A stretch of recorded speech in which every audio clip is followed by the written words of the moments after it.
The sound of a single gunshot echoed through the dusty streets of Willow Creek, startling Zadie Foster as she pressed herself against the crumbling brick wall of the abandoned general store.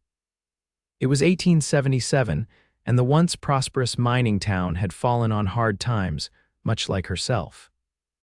Her stomach growled, reminding her it had been 3 days since her last proper meal. The same day she'd stepped off the stagecoach with high hopes and little else. Owen Blackwood heard the gunshot too, but barely flinched. After 5 years riding the frontier, he'd become accustomed to the sounds of desperation. He adjusted his worn leather hat, pulling it lower to shield his eyes from the relentless Arizona sun. The coin in his pocket, his last dollar pressed against his thigh as he guided his chestnut mare down the main street. He'd come to Willow Creek with purpose, to find work and perhaps a fresh start after too many months drifting from town to town. His gaze caught on a woman's figure huddled in the shadows. Something about the way she held herself dignified despite obvious distress made him rein in his horse. She wore a travel-worn dress that had once been fine, her dark hair escaping from what had probably been a neat arrangement that morning. Her eyes, when they met his, held both wariness and pride. "Madam," Owen said, tipping his hat, "you look like you might be waiting for someone." Zadie straightened her shoulders, unwilling to appear as desperate as she felt. "Just taking a moment out of the sun, sir. Thank you for your concern." Another gunshot rang out from the saloon down the street, followed by raucous laughter. Owen didn't miss how the woman flinched. "Willow Creek isn't what it used to be," he said, dismounting. "Not the safest place for a lady on her own." "I'm discovering that," Zadie admitted, her voice wavering slightly. "I came for a teaching position, but upon arrival discovered the school closed 6 months ago." She hesitated, then added with quiet dignity, "The stagecoach doesn't return for another week." Owen nodded, taking in the information.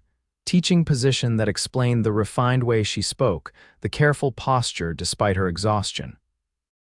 He reached into his pocket, fingers closing around his last coin. He'd planned to buy himself a hot meal at the saloon, maybe secure a room for the night before looking for ranch work in the morning. But something in her eyes, a flicker of fading hope, made his decision simple. "There's a decent cook at the boarding house down the street," he said, pulling out the silver dollar. "Not the fanciest place, but Mrs. Wilson makes an honest meal." Before Zadie could protest, he pressed the coin into her palm. "Get yourself something hot. Times are hard enough without facing them hungry." "I couldn't possibly," Zadie began, but her stomach betrayed her with another audible growl. "I insist," Owen said, already turning back to his horse. "Just want to see you get a proper meal." Zadie clutched the coin, torn between pride and necessity. "At least tell me your name, sir, so I might repay your kindness someday." "Owen Blackwood," he said, mounting his horse again. "And no repayment necessary, Miss Foster, Zadie Foster." She smiled then, a genuine expression that transformed her tired face into something luminous. "Thank you, Mr. Blackwood, truly." That smile, unexpected and bright in the dying light of day, caught Owen off guard. It warmed something inside him that had been cold for longer than he cared to remember. He tipped his hat again and nudged his horse forward, determined not to look back. He wasn't a man who sought gratitude, and he certainly wasn't looking for complications. But as he rode toward the livery stable, hoping to trade labor for a place to sleep that night, Owen found himself unable to forget Zadie Foster's smile. It followed him like a stubborn melody, repeating in his mind as the twilight deepened into night. Zadie watched the stranger ride away, the coin warm in her palm. His kindness was unexpected in a town that had offered nothing but disappointment since her arrival. She looked down at the silver dollar, a fortune to someone who had nothing. She knew that, for a drifting cowboy, it might represent his only comfort for days. The boarding house was easy to find, a 2-story building with peeling white paint but clean windows.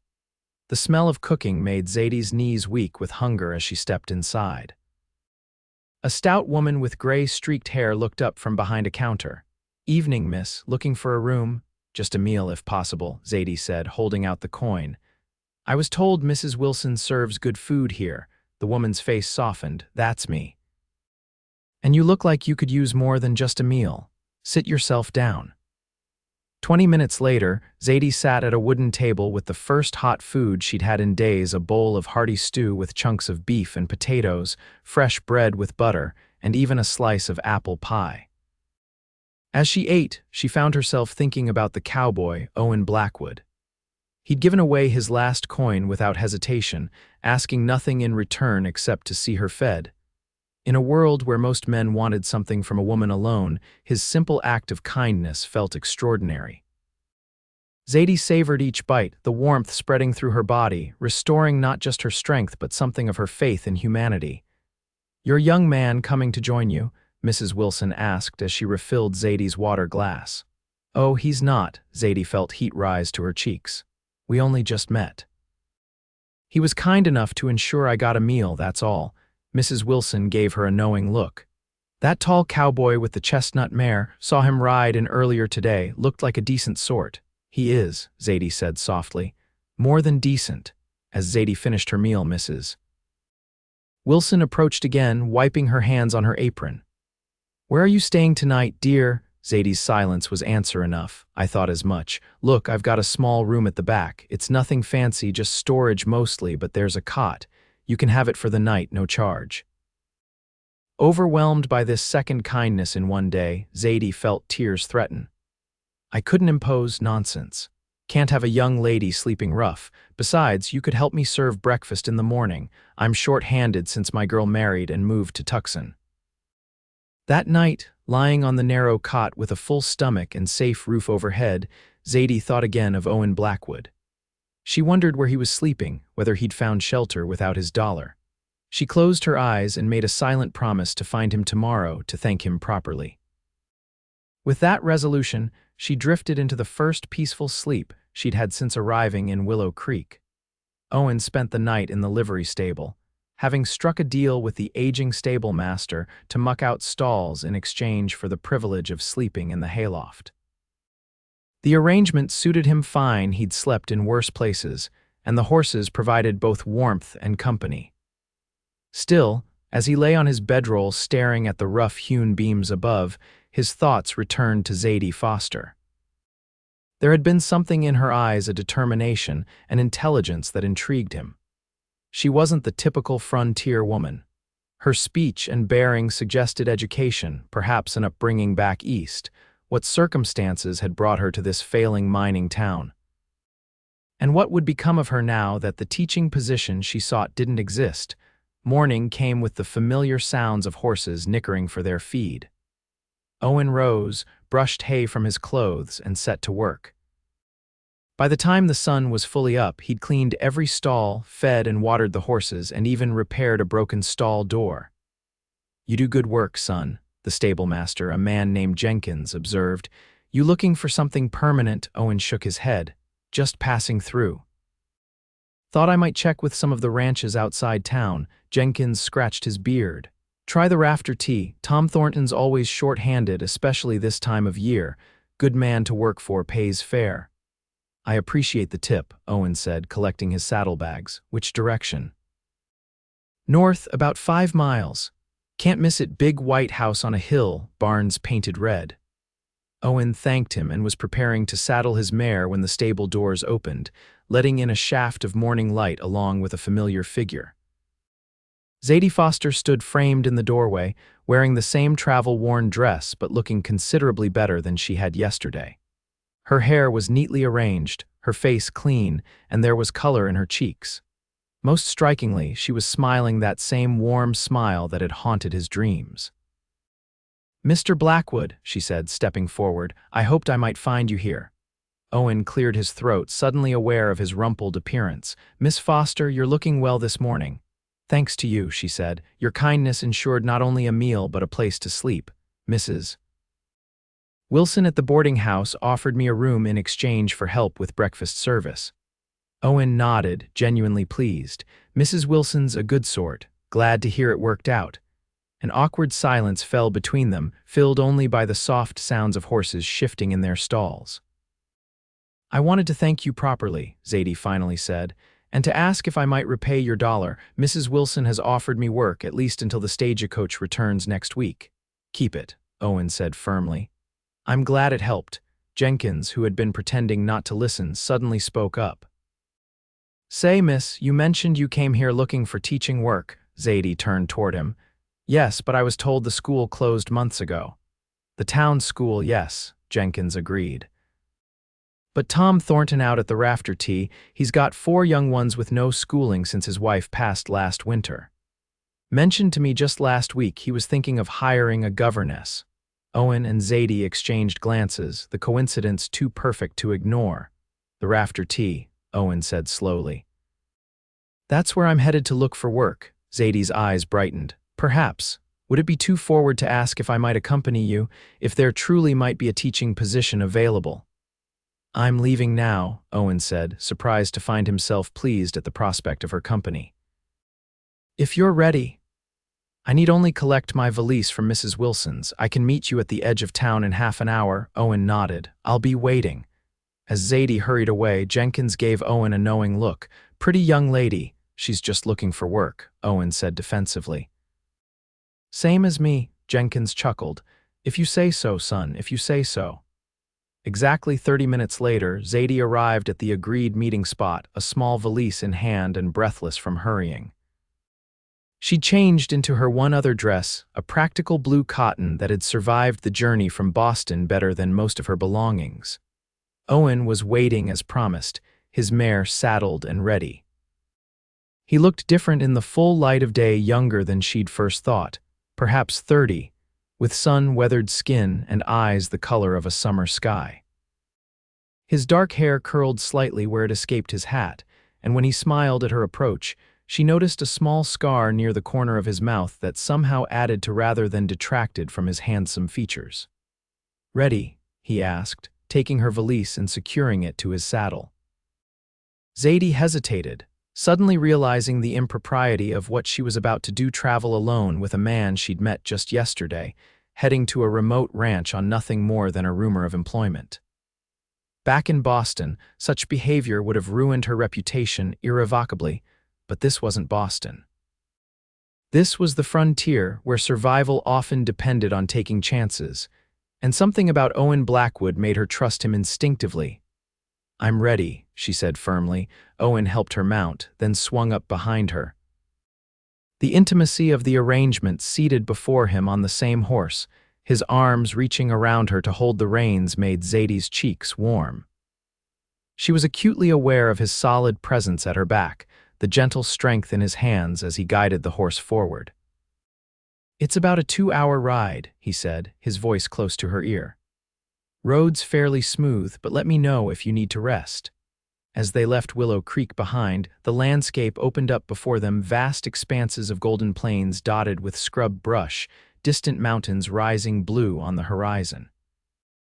The morning air was still cool, but Zadie knew the heat would intensify as the day progressed.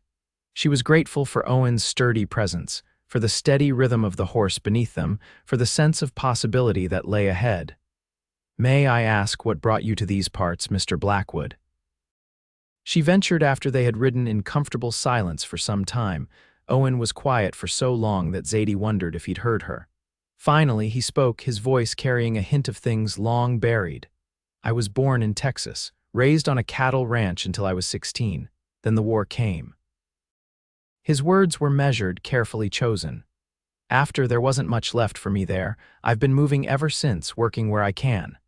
The simplicity of his answer told Zadie there was much more that he wasn't saying, but she understood reticence. She had her own reasons for leaving Boston, after all. And you, Miss Foster, what brings a clearly educated young woman to a place like Willow Creek? Zadie considered how much to share. I taught at a girls' school in Boston when circumstances made it difficult to remain. I answered an advertisement for a frontier teaching position. I sold nearly everything I owned to purchase the stagecoach ticket. Difficult circumstances, Owen prompted gently. Zadie sighed. My father died last year, leaving significant debts. Our home was sold to pay his creditors. The school where I taught was understanding, but she hesitated. There was also a man, the son of the school's benefactor, who became troublesomely persistent in his attentions. When I refused his proposal, he made certain my position became untenable. Owen's arms tightened slightly around her, a protective gesture that Zadie found unexpectedly comforting. "Some men don't understand the meaning of the word no," he said, a edge to his voice. "No, they don't," Zadie agreed. "Coming west seemed my best option for a fresh start. Teaching is the only profession I know." The sun climbed higher as they rode, the heat building. Owen stopped twice to let the horse drink from small streams they crossed. During the second stop, he pulled a canteen from his saddlebag and offered it to Zadie.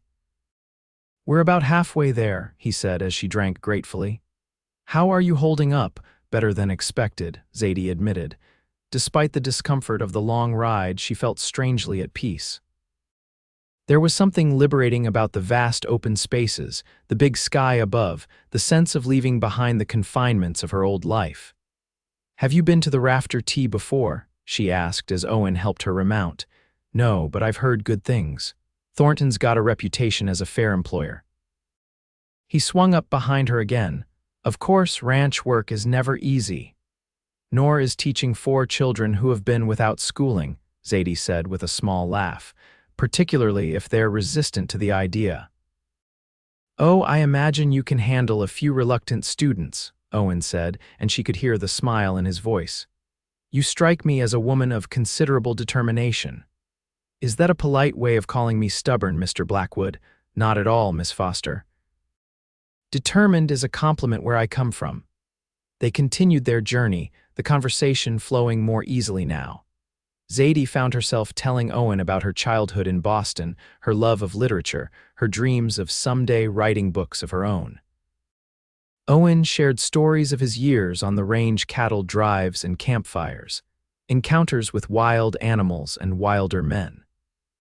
What he didn't share were the darker chapters, the nightmares that still woke him from sleep, the memories of battles fought and friends lost, the real reasons he kept moving from place to place. But something about Zadie Foster's attentive silence, the way she listened without judgment, made Owen think that perhaps someday he might tell her those stories too. By the time the rafter tea came into view exactly as Jenkins had described it, a sprawling ranch with a white main house on a hill and bright red barns in the valley below, Owen realized he'd spoken more in these few hours with Zadie than he had in months of solitary travels. As they approached the ranch, they could see signs of activity everywhere: cowboys working with cattle in distant pastures, smoke rising from the bunkhouse chimney, a woman hanging laundry near the main house. Dogs barked at their approach, bringing a tall man out onto the porch of the main house. "That'll be Thornton," Owen said quietly. "Ready to state your case?" Zadie took a deep breath, straightening her back. "As ready as I'll ever be." Owen dismounted first, then helped Zadie down, steadying her as her legs adjusted to solid ground again. The man from the porch was already striding toward them, a curious expression on his weathered face. "Afternoon," he called. "Can I help you folks?" Owen stepped forward, extending his hand. "Name's Owen Blackwood. This is Miss Zadie Foster. We heard you might be looking for hands. And possibly a teacher for your children?" Tom Thornton was a man in his early 40s with kind eyes and a no-nonsense manner. He shook Owen's hand firmly, then tipped his hat to Zadie. "Word travels fast," he said. "Just mentioned to Jenkins the other day about needing someone to school the young ones." He studied Zadie with frank appraisal. "You're a teacher, miss?" "Yes, sir. I taught at the Winthrop Academy for Young Ladies in Boston for 5 years. I'm qualified to instruct in all common subjects, as well as music and French." Thornton raised his eyebrows, clearly impressed. "That's considerably more education than my children are likely to need, but I won't complain about it." He turned to Owen. "And you're looking for ranch work?" "Yes, sir. I've worked cattle most of my life, can break horses too if needed." Thornton nodded slowly, looking between them. "You two together or just happened to arrive at the same time?" "We met in Willow Creek," Zadie explained quickly. "When we heard about the potential positions here, it seemed practical to travel together." "I see." Thornton seemed to come to a decision. "Well, I won't pretend I'm not in need of both." Lost 2 hands last month to the silver strike up north, and the children have been running wild since their mother passed. A shadow crossed his face at the mention of his wife, but he quickly composed himself. I can offer fair wages and room and board to both of you. Miss Foster would stay in the main house, of course. Mr. Blackwood, you'd bunk with the other hands. Relief flooded through Zadie. After days of uncertainty, the prospect of steady employment and shelter felt like a miracle. She glanced at Owen, whose expression remained carefully neutral, though she thought she detected a pleased glint in his eyes. That sounds more than fair, Owen said. When would you like us to start? Zadie asked. Thornton laughed. No time like the present. Come up to the house and meet the children. Then Mr. Blackwood can get settled in the bunkhouse before supper. He turned, gesturing for them to follow. Hope you don't scare easy, Miss Foster. My youngest two are holy terrors since their mama died, and the older ones aren't much better. Zadie squared her shoulders. I assure you, Mr. Thornton, I've faced down the spoiled daughters of Boston's elite. I believe I can manage 4 children who have simply been without proper guidance. Thornton grinned. I like your spirit, Miss Foster. I think you'll do just fine here. As they walked toward the main house, Owen leaned close to Zadie. Looks like your luck is turning, he murmured. Our luck, she corrected, meeting his eyes. I wouldn't be here if not for your generosity yesterday. $1 silver has changed everything. Owen shook his head. It wasn't the dollar, Miss Foster. It was your smile when you took it. Before Zadie could respond, they reached the house, where 4 curious faces pressed against the front window the Thornton children, about to meet their new teacher. The moment passed, but Zadie carried Owen's words with her as she stepped across the threshold into her new life at the Rafter Tea. The main house of the Rafter Tea was spacious but simple, with sturdy furniture and practical touches that spoke of a home built for family rather than show. Zadie immediately noticed the absence of a woman's touch: no curtains at the windows, minimal decoration, a layer of dust on the mantelpiece. It wasn't dirty, exactly, but it had the feel of a place being maintained rather than truly lived in. 4 children stood in a line in the front parlor, having been hastily assembled by the housekeeper, a gray-haired woman introduced as Mrs. Abernathy, who looked at Zadie with undisguised relief. Children, this is Miss Foster, Thornton said. She's going to be your new teacher. Zadie surveyed her prospective students. The oldest was a girl of perhaps 13, with her father's height and serious expression. Next was a boy of about 11, thin and wiry with intelligent eyes that assessed Zadie coolly. The youngest 2 were clearly twins, a boy and girl of around 7, both with mischievous expressions that confirmed their father's warning. I'm pleased to meet you all, Zadie said warmly. I look forward to getting to know each of you. The oldest girl stepped forward. I'm Sarah, she said with quiet dignity. These are my brothers William and James and my sister Ruth, she gestured to each in turn. Are you really from Boston? I am, Zadie confirmed. Have you ever been to the East? Sarah shook her head. No, but Mother used to tell us stories. She grew up in Philadelphia. Thornton cleared his throat, a flicker of pain crossing his features. Sarah's been trying to keep up with the younger one's education, but she has enough responsibilities helping Mrs. Abernathy with the household. I'm sure Sarah has done admirably, Zadie said, smiling at the girl who straightened with pride. But now she'll have time to continue her own studies as well.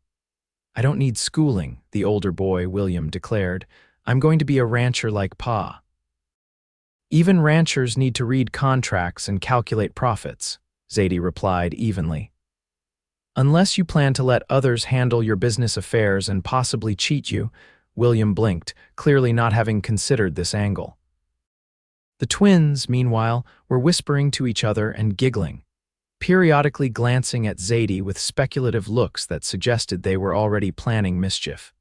Owen, who had been standing quietly near the door, caught Zadie's eye and gave her a subtle nod of encouragement. The simple gesture bolstered her confidence. If it's agreeable, Mr. Thornton, I'd like to start tomorrow morning, Zadie said. Today I could familiarize myself with what books and materials are available and perhaps assess where each child stands in their studies. That sounds sensible, Thornton agreed. We've kept most of my late wife's books. She was an educated woman, valued learning." His voice softened at the mention of his wife. "The east room upstairs has a large table. It can serve as your schoolroom." As the adults discussed arrangements, the twins edged closer to Owen, fascinated by the tall cowboy. "Are you going to be our teacher too?" James asked, looking up at Owen with frank curiosity. Owen crouched down to the boy's level. "No, son, I'm here to work with the cattle and horses." "Can you shoot a gun?" Ruth asked, eyes wide. "When necessary," Owen replied solemnly. "Have you ever shot a bad guy?" James pressed. "James, Ruth, that's enough questions," their father intervened. "Mr. Blackwood isn't here to entertain you." "It's all right," Owen said, straightening. "Natural for kids to be curious." To the twins, he added, "Maybe someday I'll tell you some stories, but only if Miss Foster says you've been good students." The twins exchanged glances, clearly calculating whether good behavior might be worth the reward of cowboy stories. Thornton turned to Owen. "Let me show you to the bunkhouse while Miss Foster gets settled. Supper's at 6 in the main house for everyone, hands included. We eat as a family here." Owen nodded, then turned to Zadie. "Miss Foster, I'll see you at supper then." "Yes, thank you, Mr. Blackwood," Zadie replied, suddenly aware that their paths would now diverge, he to the life of a ranch hand, she to the role of governess. Despite having known him for barely a day, she felt a curious reluctance to see him go, as Owen left with Thornton. Mrs. Abernathy showed Zadie to her room, a modest but comfortable chamber on the second floor with a view of the surrounding ranch lands. The housekeeper explained the household routines, then left Zadie to unpack her meager belongings. Alone for the first time since arriving, Zadie sat on the edge of the bed, allowing herself a moment to absorb the dramatic turn her fortunes had taken. Just yesterday, she had been homeless and hungry in a strange town. Now she had employment, shelter, and purpose. All because Owen Blackwood had given her his last coin.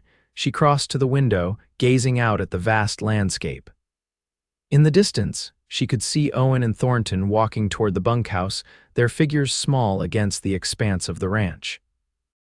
Owen walked with an easy confidence, his stride matching Thornton's as they talked. Even from a distance, there was something compelling about him, a quiet strength, an integrity she sensed rather than could explain. With a small smile, Zadie turned from the window and began organizing the schoolroom for tomorrow's lessons. Whatever feelings might be stirring for the kind cowboy, she had a job to do, and 4 children counting on her to do it well. The bunkhouse was simple but clean, with 10 bunks, though currently only 6 were occupied by other ranch hands. Owen was shown to an empty bunk near the back, where he stowed his few possessions. The men were friendly enough, introducing themselves without prying too deeply into his background, a courtesy common among those who worked the frontier, where many carried pasts they preferred not to discuss. "Thornton runs a good outfit," said a weathered cowboy who introduced himself as Hank. "Fair pay, decent food, not too heavy on the rules so long as the work gets done." "Good to hear," Owen said, arranging his bedroll. "I've worked some places where that wasn't the case." "Haven't we all?" Another hand named Lewis agreed with a knowing chuckle. "You'll start tomorrow with the rest of us. Up at dawn, breakfast at the main house, then out to the north pasture. We're moving cattle to fresh grazing." Owen nodded, familiar with the routine of ranch life. As the men talked, he found his thoughts drifting to Zadie. How would she fare with those 4 children, especially the mischievous twins? Something told him she was more than capable. There was a steadiness to her, a quiet determination that he admired. When supper time came, Owen walked with the other hands to the main house. The large dining room accommodated everyone comfortably around a long oak table. The children were already seated, freshly washed and on their best behavior. Zadie sat beside Sarah, the two deep in conversation about books. Owen found himself directed to a seat across from Zadie. As grace was said and food passed around, he noticed how naturally she seemed to fit into the household already. She'd done something different with her hair, loosening it slightly from its severe arrangement, and the effect softened her features, highlighting the graceful curve of her neck. "Miss Foster's already got the schoolroom set up," Thornton announced as he carved the roast. Says she'll have a proper schedule worked out by tomorrow afternoon. We're going to learn geography and history and science, Ruth declared importantly. And mathematics, William added with a hint of resignation. Miss Foster says I can study advanced literature, Sarah said, a note of excitement in her usually serious voice. She brought some books with her from Boston. Zadie smiled at the children's enthusiasm. I believe in tailoring education to each student's abilities and interests. Sarah has a remarkable mind for literature. William shows aptitude for practical mathematics, and the twins. She paused, eyes twinkling. The twins have boundless energy that we'll channel into productive learning. The meal progressed pleasantly, with conversation flowing easily among the adults while the children, unusually well-behaved, listened attentively. Owen spoke when addressed but largely observed, noting the subtle changes in the household atmosphere. There was a lightness that hadn't been present when they arrived, as if Zadie's presence had already begun to fill a void left by the absence of Thornton's wife. After the meal, while coffee was being served, William approached Owen shyly. Pa says you know horses, the boy said. We've got a new colt that nobody can get near. He's wild as anything. Is that so? Owen replied, interested. Some horses take more patience than others. Could you help me with him? Pa says he'll be mine if I can train him, but I don't know how. Owen glanced at Thornton, who gave a slight nod of approval. I'd be happy to show you what I know, son, but horse training isn't something you rush. Takes time and consistency. I can be patient, William insisted, though his expression suggested patience wasn't his strong suit. Then we'll start tomorrow after your lessons, Owen promised. From across the room, Zadie watched the interaction, struck by the gentle way Owen spoke to the boy, neither condescending nor overly familiar, but with genuine respect. It was the same way he'd spoken to her, she realized. As if every person, regardless of age or station, deserved to be taken seriously. When the evening drew to a close, Owen found himself reluctant to return to the bunkhouse. As the ranch hands began to file out, he lingered, helping Mrs. Abernathy clear the last of the dishes despite her protests. You don't need to do that, Mr. Blackwood, Zadie said, joining him with a stack of plates. It's kind of you, but I'm sure you must be tired after our journey. Not as tired as you, he countered. Teaching 4 spirited children will take more energy than herding cattle, I suspect. She laughed softly. Perhaps, but I'm looking forward to it. They're good children, just in need of structure and attention. They worked side by side for a few moments, the simple domestic task creating an unexpected intimacy between them. Thank you again, Zadie said quietly, for everything. If you hadn't given me that coin yesterday. Owen shook his head. You'd have found another way. You strike me as a woman who doesn't give up easily. Still, your kindness changed my path. I won't forget it. Their eyes met, and for a moment, something unspoken passed between them, a recognition, perhaps, of kindred spirits despite their different backgrounds. Then Mrs. Abernathy bustled in for the last of the dishes, breaking the moment. Good night, Miss Foster, Owen said, stepping back. I look forward to hearing how your first day of teaching goes. Good night, Mr. Blackwood, Zadie replied. Good luck with the cattle tomorrow. As Owen walked back to the bunkhouse under a sky ablaze with stars, he found himself wondering what twist of fate had brought Zadie Foster into his life, and why the thought of seeing her again tomorrow made him feel lighter than he had in years. The next morning dawned clear and cool, the kind of perfect autumn day that made the hardships of frontier life seem worthwhile. Zadie rose early, wanting to make final preparations for her first day of teaching.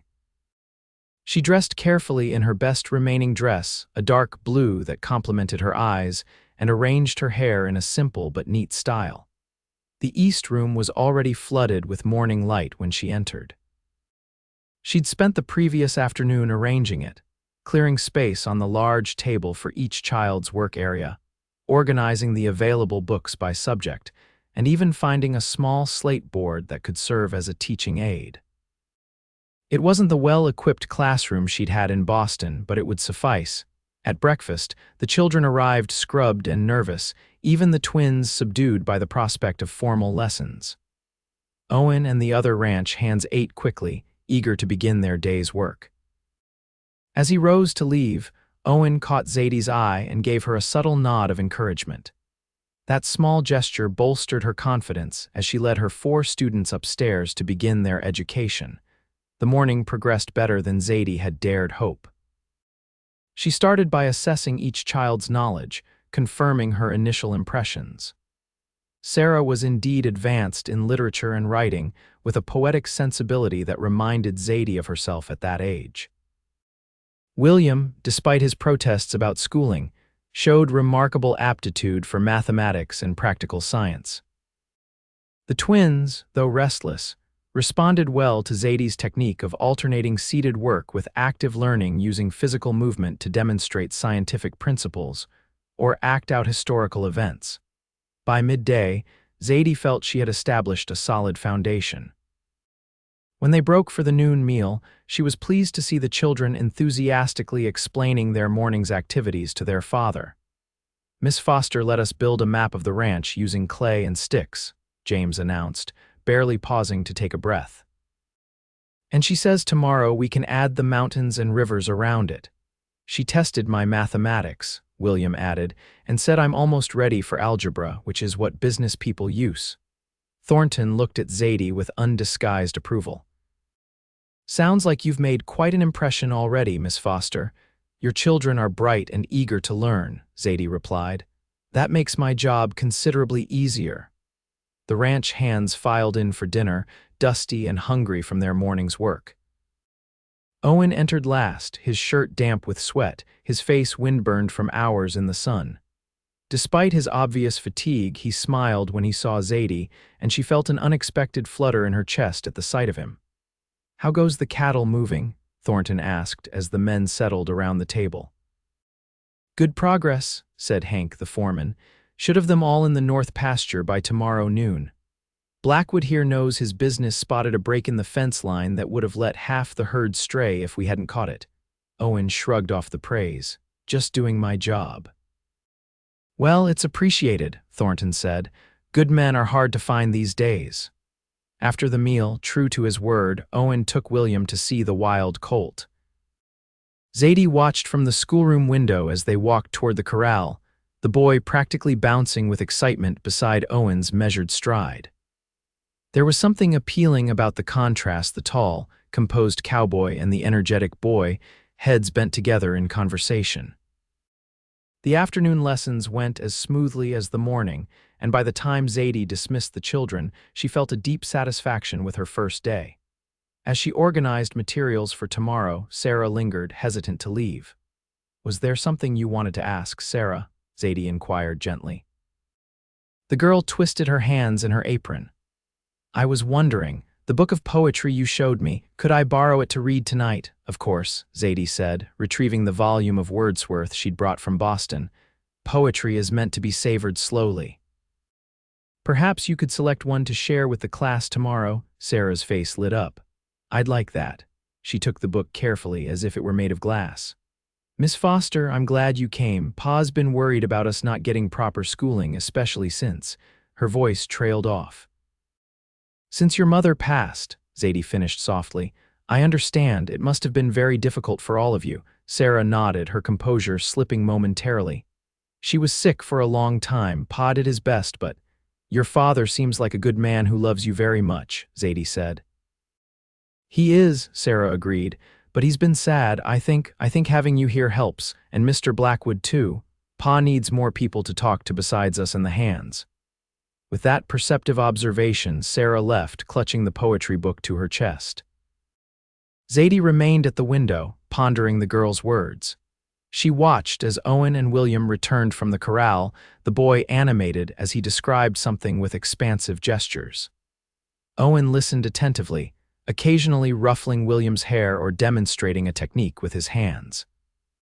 There was a natural ease to Owen's interactions with the children that Zadie found deeply attractive. Many men, especially unmarried ones, treated children as nuisances to be tolerated at best.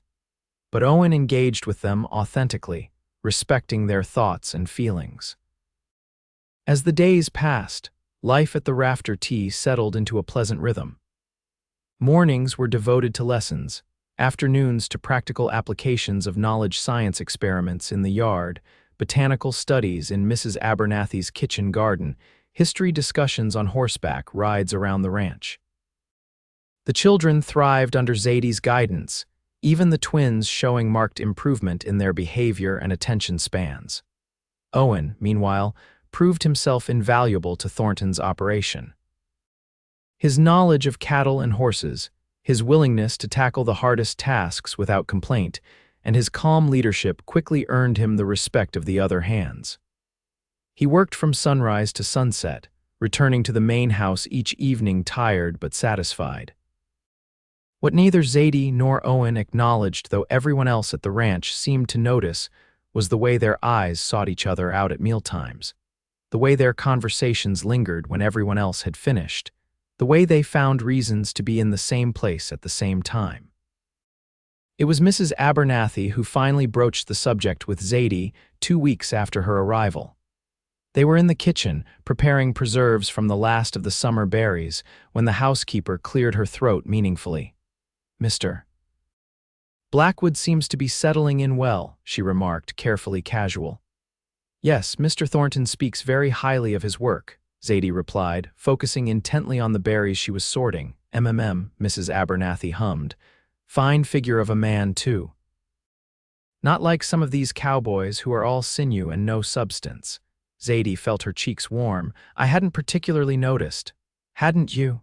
The older woman's knowing tone made it clear she didn't believe that for a moment. "Well, he certainly noticed you. Watches you like you're the sunrise after a long night, Mrs. Abernathy," Zadie protested. "That's hardly appropriate." "Oh, pish," the housekeeper interrupted. "I'm too old to dance around what's plain as day. That man has feelings for you, Miss Foster. And unless I'm badly mistaken, you have feelings for him too." Zadie set down her bowl of berries, knowing denial was pointless. "Even if that were true, and I'm not saying it is, it would be highly improper. We've known each other barely 2 weeks. Some things don't need time, Mrs. Abernathy said sagely. "Sometimes you just know." She wiped her hands on her apron. "Besides, out here, waiting too long is a luxury most can't afford. Life's uncertain on the frontier." "Mr. Blackwood and I arrived together by coincidence," Zadie insisted. "He was kind to me when I needed help, and I'm grateful, that's all." Mrs. Abernathy just smiled. "If you say so, dear, but gratitude doesn't make a woman blush when a man enters a room." Before Zadie could formulate a response, the kitchen door opened and Owen himself appeared, as if conjured by their conversation. He stopped short, sensing he'd interrupted something. "Pardon me, ladies. Mr. Thornton asked if there might be any coffee left from breakfast." "Just brewed a fresh pot," Mrs. Abernathy said cheerfully. "Miss Foster, why don't you pour Mr. Blackwood a cup while I check on those pies in the oven?" Before Zadie could object, the housekeeper disappeared into the pantry with a knowing smile. Left alone with Owen, Zadie busied herself pouring coffee, acutely aware of his presence in the small kitchen. "How are the lessons going?" Owen asked, accepting the cup she offered. "Very well. The children are progressing faster than I expected." She hesitated, then added, "William talks constantly about the colt. He says you've been teaching him about earning the animal's trust." Owen nodded. "The boy has a natural way with horses, just needed to learn patience." "You've been good for him," Zadie said softly. "For all the children, really. They look forward to your stories at supper." "Nothing special about my stories," Owen demurred. "Just things I've seen on the trail. It's not just the content," Zadie explained. "It's how you tell them with respect for their intelligence. Children know when they're being patronized." Owen looked at her with that direct gaze that always made her feel as if he could see straight through to her thoughts. "You're good with them, too. Better than good. Thornton says he hasn't seen them this happy since before their mother fell ill." "Teaching has always been my calling," Zadie said. "But these children are special. They've been through so much, yet they remain open-hearted." They stood in comfortable silence for a moment, the kitchen warm and fragrant with the smell of baking pies and berry preserves. Outside, ranch life continued, men calling to each other as they worked with horses in the corral, the distant lowing of cattle, the twins' laughter as they chased each other around the yard. "Zadie," Owen said suddenly, using her given name for the first time. I was wondering if you might like to ride out with me on Sunday afternoon. There's a place about an hour from here, a meadow with a view of the mountains. Thought you might enjoy seeing more of the country. The invitation was unexpected, though not unwelcome. Sunday afternoons were free time at the ranch, with no formal lessons or work beyond essential chores. I'd like that, Zadie said, surprised by how steady her voice sounded despite the sudden quickening of her pulse. Good, Owen said, a smile warming his usually reserved expression. I'll arrange for horses after church. The door to the pantry swung open as Mrs. Abernathy returned, looking suspiciously pleased with herself. Did you get your coffee, Mr. Blackwood? Yes, madam, thank you, Owen replied, lifting his cup. I should get back to work. Those fence posts won't set themselves. As he left, Mrs. Abernathy turned to Zadie with a triumphant expression. Not interested in each other, indeed. I haven't seen a man that nervous asking for coffee since Mr. Abernathy proposed to me 40 years ago. He invited me for a ride on Sunday, Zadie admitted, knowing resistance was futile. Did he now? Mrs. Abernathy beamed. Well, we'll need to press your blue riding skirt. It brings out your eyes. Zadie laughed despite herself. You're incorrigible. No, dear, I'm observant. And what I observe is two people who deserve some happiness circling each other like cautious cats. She patted Zadie's hand. Life's too short for such hesitation, especially out here. Sunday arrived with perfect weather, clear skies, gentle breeze, and temperatures mild enough for comfortable riding. After the morning church service in the small chapel on the ranch property, Zadie changed into her riding clothes, her stomach fluttering with anticipation. Owen was waiting by the stables, 2 horses already saddled. He'd taken extra care with his appearance. Zadie noticed his shirt was freshly pressed, his hair neatly combed beneath his hat, his boots polished. You look nice, he said as she approached, his eyes appreciative but respectful. Thank you, Zadie replied, smoothing her skirt. So do you. He helped her mount, his hands steady at her waist, then swung easily into his own saddle. They rode out side by side, following a trail that led away from the ranch buildings and into the rolling grasslands beyond. Conversation came easily as they rode, discussing the children's progress, ranch happenings, and sharing more of their personal histories. Owen spoke about his childhood in Texas, his father's small ranch, his mother's death when he was 12.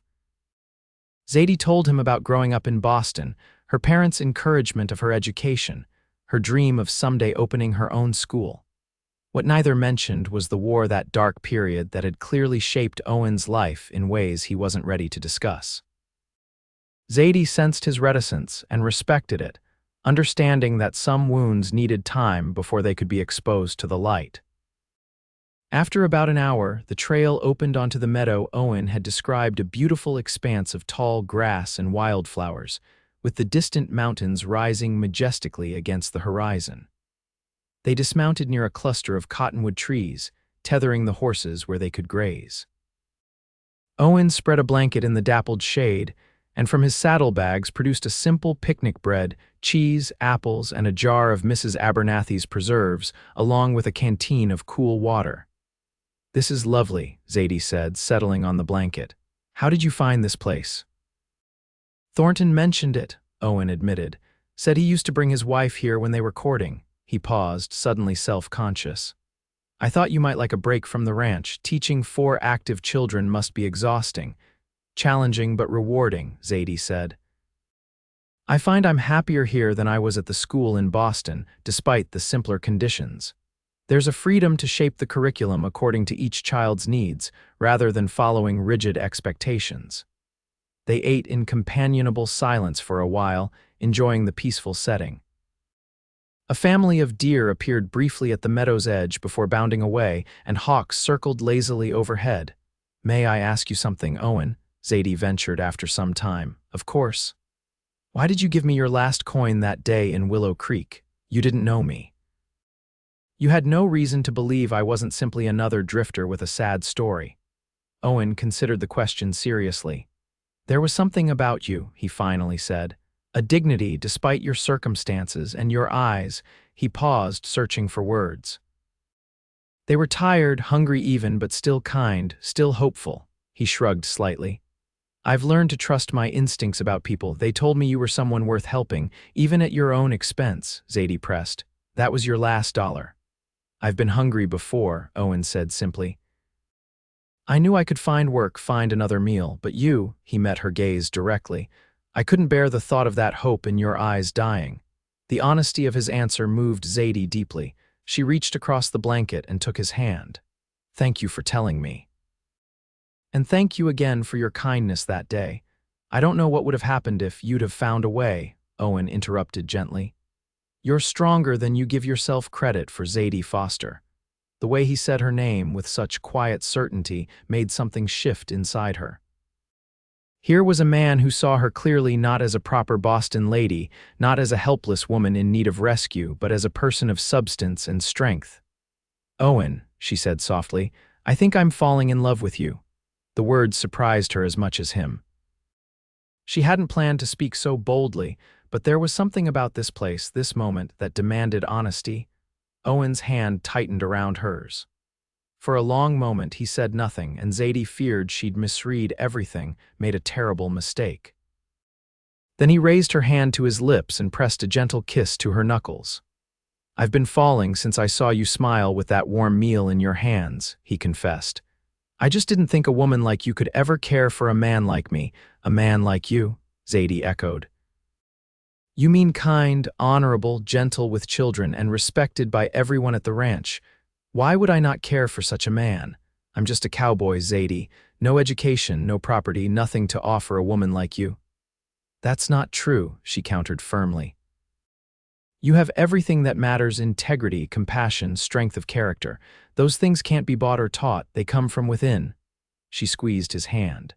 Besides, I'm hardly a wealthy heiress. I arrived in Willow Creek with nothing but a valise of clothes and some books. Owen's eyes searched hers as if looking for any sign of doubt. Finding none, he slowly leaned forward. May I kiss you, Zadie Foster? Her heart pounding. Zadie nodded. Yes, Owen Blackwood, you may. His kiss was gentle at first, tentative, as if he feared she might change her mind. But when Zadie responded, her hand rising to rest against his cheek, the kiss deepened into something more certain, more promising. When they finally parted, both were breathing unevenly, gazes locked in shared wonder.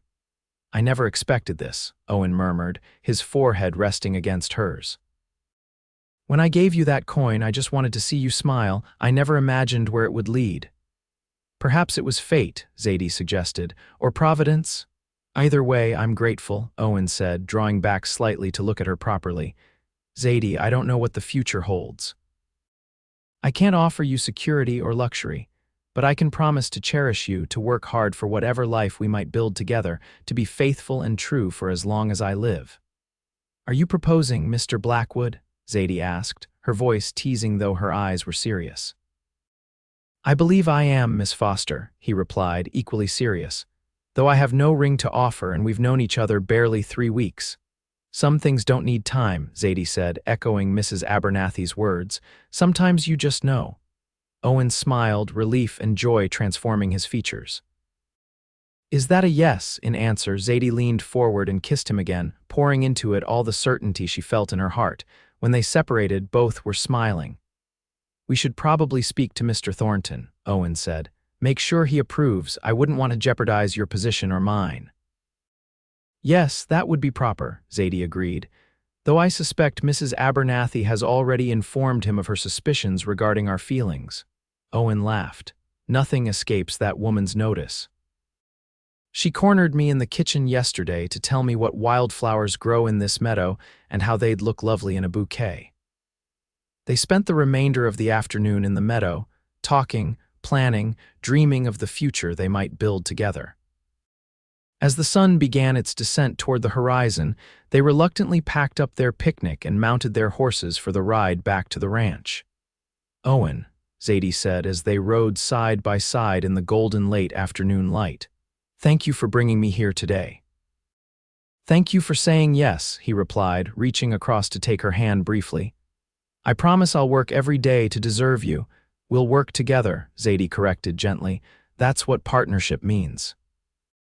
As they approached the ranch, they could see the Thornton children watching for them from the porch, waving excitedly when they came into view. Beside them stood Mrs. Abernathy, hands on her hips but a smile on her face, and Tom Thornton himself, looking pleased but unsurprised when he noticed their clasped hands. "Looks like our news might not be as unexpected as we thought," Owen murmured. "No," Zadie agreed with a laugh. "But somehow that makes it even better." They rode the final distance to the ranch house, where their future waited to begin, a future that had started with a single silver coin and a smile over a warm meal.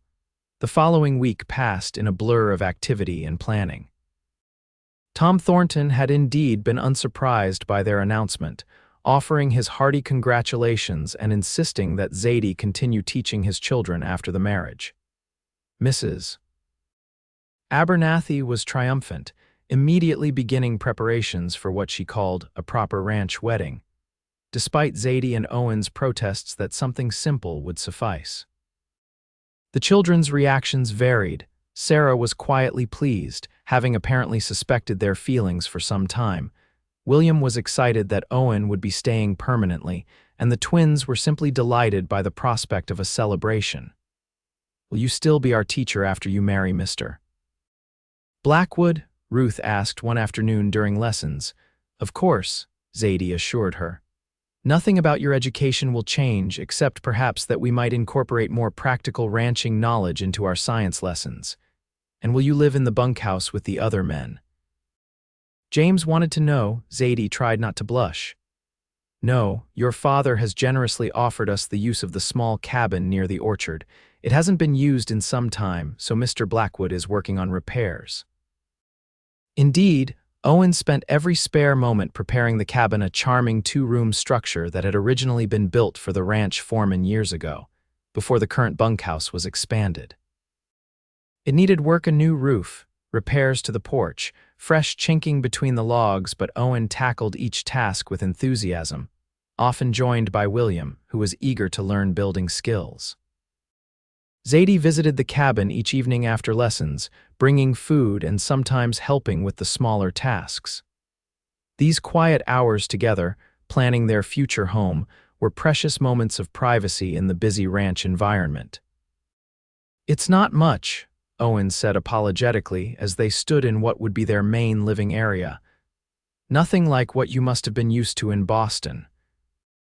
Zadie looked around at the simple space: the stone fireplace that would provide heat and cooking facilities, the window that would frame a view of the mountains, the sturdy walls that would shelter them from winter storms. "It's perfect," she said sincerely. "It's ours." The small bedroom was barely large enough for the bed frame Owen was building from pine logs, but Zadie already envisioned how she would make it cozy with quilts and curtains. Mrs. Abernathy had promised to help her sew these items in the evenings, passing along homemaking skills that Zadie's formal education hadn't covered. As the wedding day approached, set for the first Saturday in October, just 3 weeks after their engagement, Zadie found herself reflecting on the extraordinary turn her life had taken. Just a month ago, she had been destitute in Willow Creek, her future uncertain.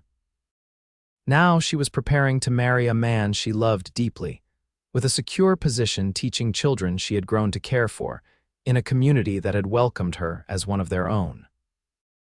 The night before the wedding, after the children were in bed, Tom Thornton asked Zadie and Owen to join him in his study. He poured 3 glasses of good whiskey and raised his in a toast. "To new beginnings," he said warmly. "I couldn't be happier for you both. Having you here has brought life back to this ranch in ways I didn't realize were missing." "We're grateful for your support, Tom," Owen said. They had moved to first names at Thornton's insistence once the engagement was announced. "More than grateful," Zadie added. "Your generosity has made everything possible." Thornton waved away their thanks. "Purely selfish on my part. I get to keep my best hand and my children's teacher, all while watching 2 good people find happiness." He took a sip of his whiskey, then reached into his desk drawer. "I have something for you. Consider it a wedding gift." He handed Owen a folded document. Owen opened it, read silently, then looked up with shock evident on his face. "Tom, this is too much." What is it? Zadie asked, leaning to see. Deed to the cabin and 5 acres surrounding it, Thornton explained. Including the small apple orchard and enough pasture for a few horses or cows of your own should you want them, Zadie gasped. Mr. Thornton, Tom, we can't possibly accept. You can and you will, Thornton interrupted firmly. That cabin's been sitting empty for years. The land around it is good but too small for my operation to use efficiently. It makes sense for you to have it. We'll pay you, Owen insisted. In installments, if you'll allow it, Thornton shook his head. Consider it payment in advance for years of Zadie's teaching and your work on the ranch. If it eases your pride, we can draw up a formal agreement about future services rendered. His expression softened. Look, I know what it means to start a life with someone you love. My Catherine and I began with even less. Having a place that's truly yours, that can't be taken away, that's a foundation you can build on. Owen stood and extended his hand to Thornton.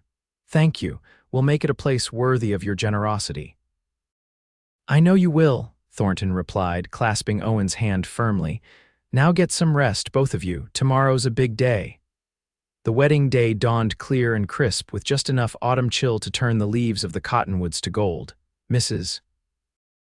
Abernathy had outdone herself with preparations, enlisting help from the women at neighboring ranches to prepare a feast. The ranch hands had constructed benches around a flower-decked arch in the meadow behind the main house, and Thornton's children had spent days collecting wildflowers for decorations. Zadie wore her best dress, the blue one that Owen had first seen her in, now carefully altered by Mrs. Abernathy's skilled hands to look more bridal, with the addition of lace at the collar and cuffs.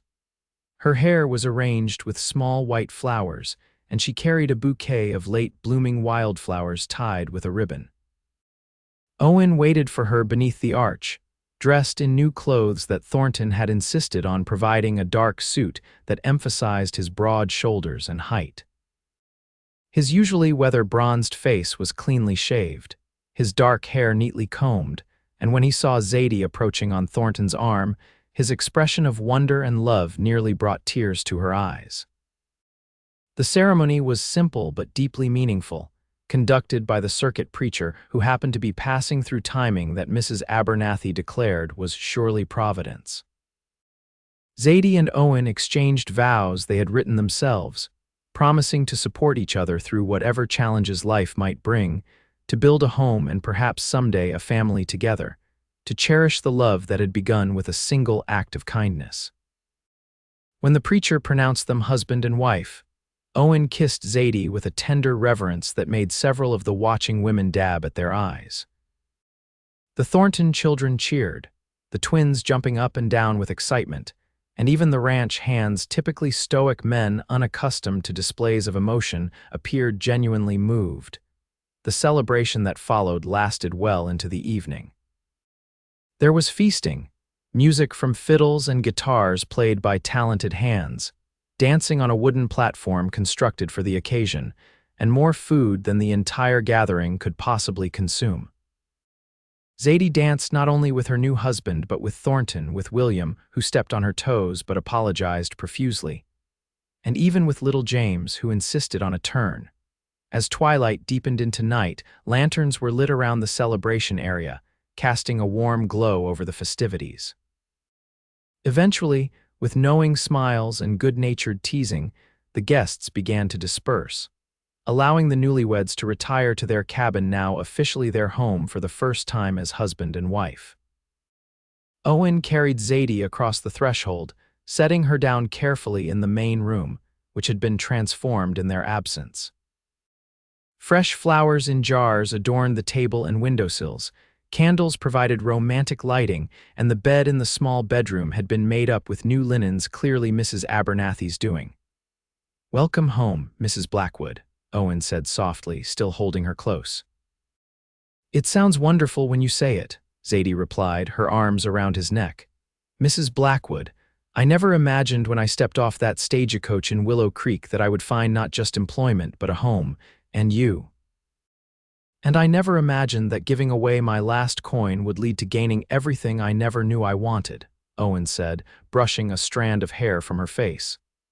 You're the best thing that's ever happened to me, Zadie. Even better than that chestnut mare of yours, she teased. Far better, he assured her, then grew serious.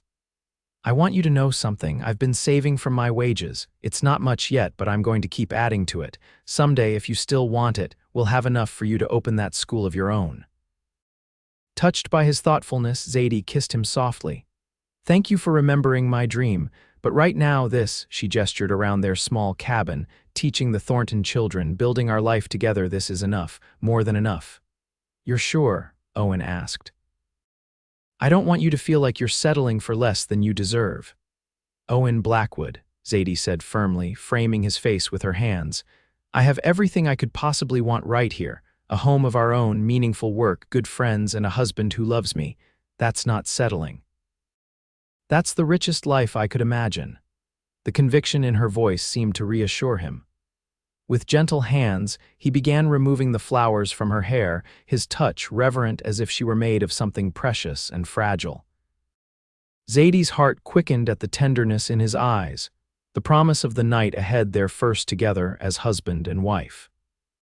Later, as they lay wrapped in each other's arms, the cabin quiet except for the occasional pop from the banked fire in the hearth, Zadie thought about the journey that had brought her here. The loss of her father, the humiliation of poverty in Boston, the desperate gamble of heading west, the hunger and fear in Willow Creek, all of it had led to this moment, this happiness. What are you thinking about? Owen murmured, his voice drowsy. About how sometimes the worst moments in life lead to the best, she replied, nestling closer to him. If my father hadn't died, if I hadn't lost my position, if I hadn't been starving in Willow Creek, we never would have met. If I hadn't given away my last coin, Owen added, I might have ridden right past you. But you didn't, Zadie said. You stopped, you cared. Best decision I ever made, Owen said, kissing her forehead, though I still say it was your smile that day that changed everything. When you looked at me after getting that meal, it was like seeing the sun come out after months of rain. Zadie smiled against his chest, remembering. I felt the same when I saw you in the livery stable the next morning, like maybe there was hope after all. They drifted to sleep in each other's arms, secure in their new home, in the love they had found so unexpectedly. In the future they would build together, all because one cowboy had given away his last coin, just to see her smile. 5 years later, Zadie stood on the porch of their expanded cabin, watching as Owen taught their 3-year-old son Matthew to ride his first pony. The boy's delighted giggles carried across the yard as Owen led the gentle animal in a circle, one hand steadying Matthew in the small saddle. The years had been good to them. The original cabin now had 2 additional rooms, a proper kitchen that Zadie had designed herself, and a second bedroom for the children. Yes, children plural. Their daughter Catherine, named after Thornton's late wife, was just 6 months old, currently napping in her cradle inside. The apple orchard had been expanded and now provided not only fruit for their own use, but enough surplus to sell in town. They kept a small herd of dairy cows, chickens for eggs, and a vegetable garden that was the envy of neighboring ranches. Owen still worked for Thornton 3 days a week, overseeing the horse breeding program they had developed together, while Zadie continued teaching the Thornton children, though now the twins were nearly grown, preparing to attend college back east with Sarah, who had already completed her first year. And they had achieved another dream as well. The small building next to their cabin, originally intended as a barn, had been converted into a schoolhouse. 3 days a week, children from neighboring ranches joined the Thornton children for lessons with Mrs. Blackwood, whose reputation as an excellent teacher had spread throughout the county. It wasn't the grand academy Zadie had once envisioned in Boston, but in many ways it was better, a place where children of all backgrounds received not just book learning but practical education suited to their lives on the frontier. Zadie taught reading and writing alongside gardening and natural science, mathematics alongside animal husbandry. Her students left not only literate but prepared for the realities of their world. "Mama, look," Matthew called, waving excitedly as Owen helped him guide the pony through a turn. I'm riding all by myself. I see you, darling, Zadie called back. You're doing wonderfully. Owen looked up and caught her eye, his smile as warm and genuine as it had been that first day in Willow Creek.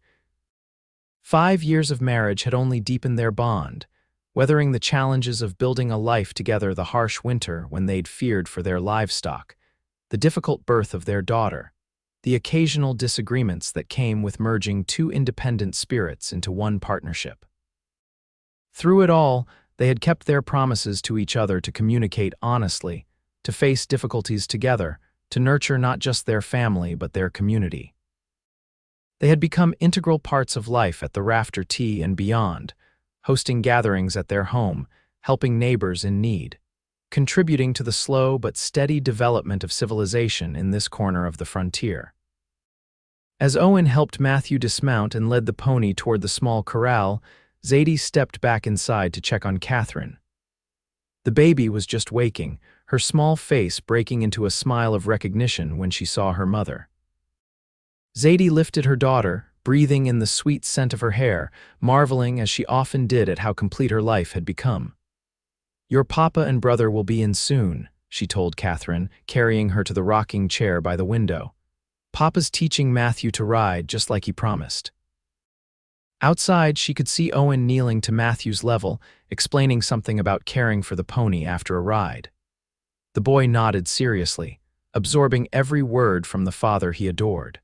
Soon they would come inside, bringing with them the energy and joy that filled their home daily.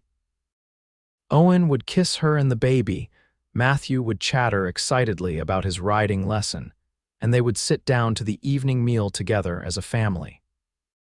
Later, after the children were asleep, Zadie and Owen would sit on the porch as they did most evenings, talking about their day, planning for tomorrow, sometimes simply sitting in comfortable silence as the stars emerged above. Tonight, perhaps, Owen would remind her, as he sometimes did, of their beginning that moment when a hungry young woman and a kind cowboy's paths had crossed in a dying mining town. "All because of $1 silver," Owen would say, taking her hand. "No," Zadie would correct gently. "All because of kindness. The coin was just the means." And Owen would smile that smile that still made her heart beat faster, would squeeze her hand in his much larger one, and would say, as he had so many times before, "Worth every penny and more to see you smile." It was a simple life, perhaps nothing like what Zadie had imagined growing up in Boston, certainly nothing like what she had feared during those desperate days in Willow Creek. But as she rocked her daughter and watched her husband and son approach the house, silhouetted against the setting sun, Zadie knew with absolute certainty that it was richer, fuller, and more blessed than any life she could have planned for herself. A silver coin, a warm meal, a smile exchanged between strangers, such small things to have changed the course of two lives so completely. But as Owen liked to say, sometimes the smallest gestures revealed the truest hearts. And in that revelation, Zadie and Owen had found not just love, but home.